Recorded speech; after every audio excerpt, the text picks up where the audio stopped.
Hello and welcome आप सभी का आपके अपने YouTube channel M cash teaching point में। साथियों, उपस्थित हो चुके हैं उत्तर प्रदेश ईसीसी एजुकेटर भर्ती को लेकर के कुछ बड़ी और महत्वपूर्ण और धमाकेदार खबरों के साथ, जो आपके आवेदन, document verification, final result, merit list व चयन प्रक्रिया व ज्वाइनिंग व अन्य विविध जो भर्ती से रिलेटेड महत्वपूर्ण इन्फॉर्मेशन है उनके साथ ये विशेष इन्फॉर्मेशन है।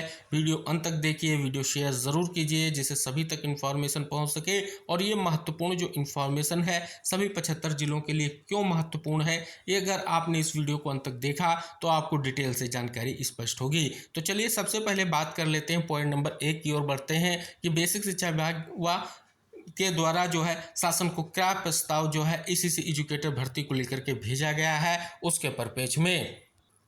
जैसा कि आप सभी देख रहे हैं कि वर्तमान में एक महत्वपूर्ण निष्कर्ष आपको बेसिक शिक्षा के विद्यालयों में देखने को मिल रहा है, यानी परिषदीय विद्यालयों के विलय को लेकर के जो है आदेश के बाद जो है प्रत्येक जिले में आपको देखने को मिल रहा है कि कितने विद्यालयों का विलय किया जाएगा। उसी परपेज में आप सभी को इंगित करा दें कि बेसिक शिक्षा विभाग ने विद्यालयों में बाल वाटिका 3 यानी यूकेजी के लिए शासन को जो है प्रस्ताव भेजा है। तो यहाँ पर अगर आप देख रहे हैं कि अब सभी परिषदीय स्कूलों में होगी यूकेजी की पढ़ाई। यहाँ पर देख रहे हैं कि अब सभी सरकारी परिषदीय विद्यालयों में पढ़ने वाले बच्चों को निजी स्कूलों जैसी यूकेजी यानी बाल वाटिका 3 की जो है पढ़ाई की सुविधा मिलेगी। प्राथमिक स्कूलों में 5 से 6 वर्ष आयु वर्ग के बच्चों को यह व्यवस्था लागू करने की तैयारी की जा रही है। यह पहल जो है राष्ट्रीय शिक्षा नीति 2020 के अनुरूप जो है की जा रही है, जिसमें कहा गया है कि पहली कक्षा में प्रवेश के लिए बच्चे की आयु कम से कम 6 वर्ष होनी चाहिए। ऐसे में पूर्व प्राथमिक शिक्षा को जरूरी माना गया है। अगर बात कर ली जाए, प्रदेश में कुल 1,11,621 परिषदीय प्राथमिक व कंपोजिट विद्यालय संचालित हैं। इनमें से 70,494 विद्यालयों के परिसर में पहले आंगनबाड़ी केंद्र मौजूद है, जहां बाल वाटिका 1 से लेकर के बाल वाटिका 3 तक की शिक्षा दी जा रही है। अब यहाँ पर जो है आप सभी को हम इंगित कराना चाहेंगे, यहाँ पर आप देख रहे हैं कि भविष्य में यहाँ पर विशेष प्रशिक्षित ईसीसी एजुकेटर्स भी तैनात किए जाएंगे, जो आपके लिए महत्वपूर्ण निष्कर्ष है, जो आप सभी लोगों को जानना अति आवश्यक है कि प्रस्ताव के अनुसार जिन विद्यालयों में आंगनबाड़ी केंद्र नहीं है वहाँ 5 से 6 वर्ष के बच्चों का नामांकन अभियान चलाया कर किया जाएगा। विद्यालय में अतिरिक्त कक्ष उपलब्ध तो यूकेजी वहीं संचालित की जाएगी, अन्यथा कक्षा 1 के साथ बैठाकर पढ़ाया जाएगा। शिक्षा विभाग ने यूकेजी के संचालन के लिए शिक्षा मित्रों और सहायक अध्यापकों को आवश्यक प्रशिक्षण देने की योजना बनाई है। भविष्य में यहाँ पर विशेष प्रशिक्षित जो ईसीसी एजुकेटर्स हैं भी तैनात किए जाएंगे। यानी भविष्य में अगर ये प्रस्ताव पास होता है तो एक बड़ी भर्ती आपकी ईसीसी एजुकेटर की और प्रस्तावित दिख रही है, जैसा कि इस खबर का निष्कर्ष है। अगर यूकेजी की पढ़ाई को लेकर के शासन का जो मुहर लगती है प्रस्ताव पर, तो आप सभी लोगों के लिए बहुत बड़ी खबर है कि यहाँ पर एक बड़ा निष्कर्ष आपको देखने को मिल रहा है।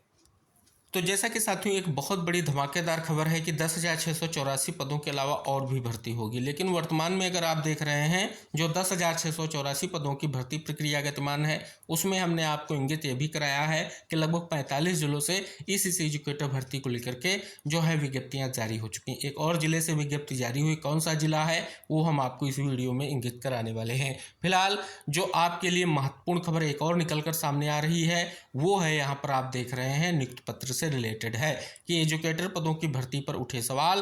कार्यालय संवाददाता बरेली, आंगनबाड़ी भर्ती के बाद अब बेसिक शिक्षा विभाग की बाल वाटिकाओं में ईसीसी यानी early childhood care education educator भर्ती प्रक्रिया पर अभ्यर्थियों ने सवाल उठाए हैं।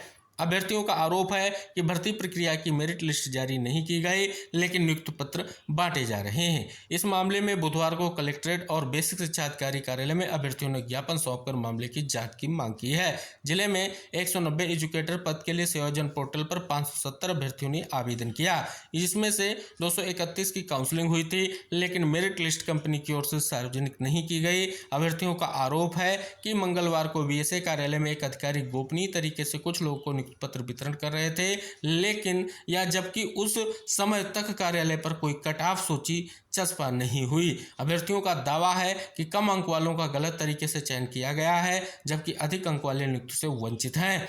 इस चयन प्रक्रिया के लिए जिला स्तरीय समिति भी नामित थी, जिसमें डीआईएस, जेआईसी के प्रधानाचार्य, बीएसए, सीडीओ और डीएम के प्रतिनिधि शामिल थे। अभ्यर्थियों का कहना है कि इस संबंध में कई बार शिकायतें बीएसए और सीडीओ कार्यालय में देने के बाद भी कोई कार्रवाई नहीं हुई। यहाँ पर देखेंगे कि प्रमाण पत्र मिलने वालों को आ रही समस्या। बुधवार को कुछ अभ्यर्थी प्रमाण पत्र प्राप्त लेकर डीसी ट्रेनिंग के पास, जिसमें त्रुटि की शिकायत लेकर पहुंचे। उनका कहना है कि जिस ब्लॉक या गांव का स्कूल भरा गया है उसमें रिक्त होने के बावजूद दूर का स्कूल दिया गया। इस समस्या को दूर करने के लिए लखनऊ जाकर बात करने को कहा जा रहा है। वहीं कुछ ही लोगों को नियुक्ति पत्र बीएसए कार्यालय से प्राप्त हुए हैं। जिनके नियुक्ति पत्र कार्यालय से नहीं मिल रहे हैं उन्हें लखनऊ जाकर नियुक्ति पत्र लेने के लिए कहा जा रहा है। अगली जो अपडेट है वो है काउंसलिंग के लिए भी सभी को नहीं आया कॉल। वहीं एक अभ्यर्थी का आरोप है कि उसे काउंसलिंग वाले दिन कॉल ही नहीं किया गया, जबकि उसके सभी कागज पूरे थे। सिर्फ चुनिंदा लोगों को ही कॉल की गई, जिससे काउंसलिंग में 570 में से बेहद कम ही लोग पहुंचे हैं। तो इस प्रकार से यहाँ पर एक विशेष निष्कर्ष देखने को मिल रहा है। आगे क्या इस पर निष्कर्ष होगा वो यहाँ पर देखने को मिलेगा, लेकिन जो इस खबर का निष्कर्ष यही है कि यहाँ पर देख सकते हैं नियुक्ति पत्र वितरण की भी प्रक्रिया जो है स्टार्ट हो चुकी है। साथियों, अगली बड़ी खबर आ चुकी है। कार्यालय जिला बेसिक शिक्षा अधिकारी हापुड़ दिनांक 25/6/2025 जिला परियोजना कार्यालय समग्र शिक्षा हापुड़ में अस्थायी रूप से जनपद हापुड़ के कुल 48 ईसीसी एजुकेटर एवं 11 तकनीकी अनुदेशक पदों हेतु विज्ञापन संयोजन पोर्टल sevayojan.up.nic.in पर प्रकाशित कर दी गई है, जिसकी अंतिम तिथि 1/7/2025 तक है। ईसीसी एजुकेटर तथा तकनीकी अनुदेशक की शैक्षिक योग्यता का विवरण निम्नवत है। ईसीसी एजुकेटर हेतु अर्हता विधि द्वारा स्थापित एवं यूजीसी से मान्यता प्राप्त विश्वविद्यालय से स्नातक परीक्षा गृह विज्ञान मुख्य विषय के साथ न्यूनतम 50% अंकों के साथ उत्तीर्ण की हो। आरक्षित वर्गों को नियमानुसार न्यूनतम अंकों में 5% अंकों की छूट होगी, अथवा नर्सरी अध्यापक शिक्षा एनटीटी सिटी नर्सरी डीपीएसआई का कम से कम 2 वर्ष की अवधि का डिप्लोमा अथवा समकक्ष योग्यता जो राष्ट्रीय अध्यापक शिक्षा परिषद से मान्य हो।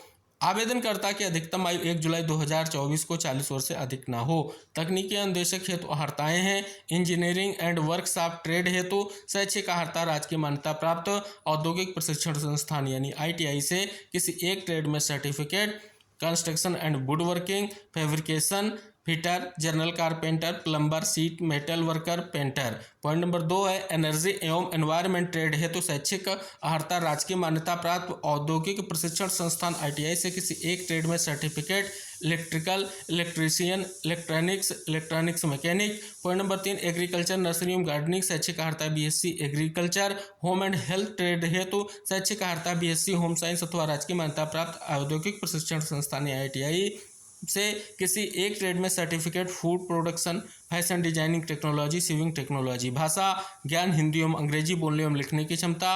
आयु सीमा 21 से 40 वर्ष, 1 जुलाई 2023 को न्यूनतम 21 तथा आवेदन अंतिम तिथि को अधिकतम 40 वर्ष। उक्त विज्ञप्ति से संबंधित समस्त सूचना सेवायोजन पोर्टल पर उपलब्ध है। इच्छुक अभ्यर्थियों द्वारा युक्त पदों हेतु आवेदन सेवायोजन पोर्टल के माध्यम से किया जा सकता है। तो जैसा कि आप देख रहे हैं एक और डिस्ट्रिक्ट से बड़ी खबर आ चुकी है। आवेदन की प्रक्रिया स्टार्ट हो चुकी है। तो अब 46 जिलों में ईसीसी एजुकेटर को लेकर के विज्ञप्तियां जारी हो चुकी हैं। सभी 75 जिलों में विज्ञप्तियां आनी है। शेष जनपदों में धीरे धीरे विज्ञप्तियां आपको देखने को मिलेंगी। अब यहाँ पर एक जो निष्कर्ष देखने को मिल रहा है नियुक्ति पत्र विशेष से रिलेटेड है। इससे पहले आपने आंगनबाड़ी भर्ती भी देखी है, बहुत सारे सवाल और संशय बने रहे हैं। अब यहाँ पर ईसीसी एजुकेटर भर्ती में भी अभ्यर्थियों को संशय की स्थिति उत्पन्न हो रही है। आखिर आगे क्या निष्कर्ष रहेगा, क्या खबरें रहेंगी आपकी भर्ती विषय से रिलेटेड, वो आपको इंगित कराई जाएंगी। फिलहाल ये बड़ी खबरें आप उन सभी साथियों तक जरूर शेयर कर दें जो प्रतीक्षारत हैं, लगातार इंतजार कर रहे हैं, विज्ञप्ति नहीं आई है या डॉक्यूमेंट वेरिफिकेशन हो चुका है, उसके बाद की क्या प्रक्रिया है। तो सभी डिटेल से जानकारी आई होप आपको यहाँ पर मिल चुकी होंगी। तो आप इस वीडियो को शेयर ज़रूर कर दीजिए और चैनल को सब्सक्राइब कर लीजिए। हम मिलेंगे नेक्स्ट अपडेट के साथ नेक्स्ट वीडियो में। तब तक के लिए टेक केयर, बाय बाय साथियों।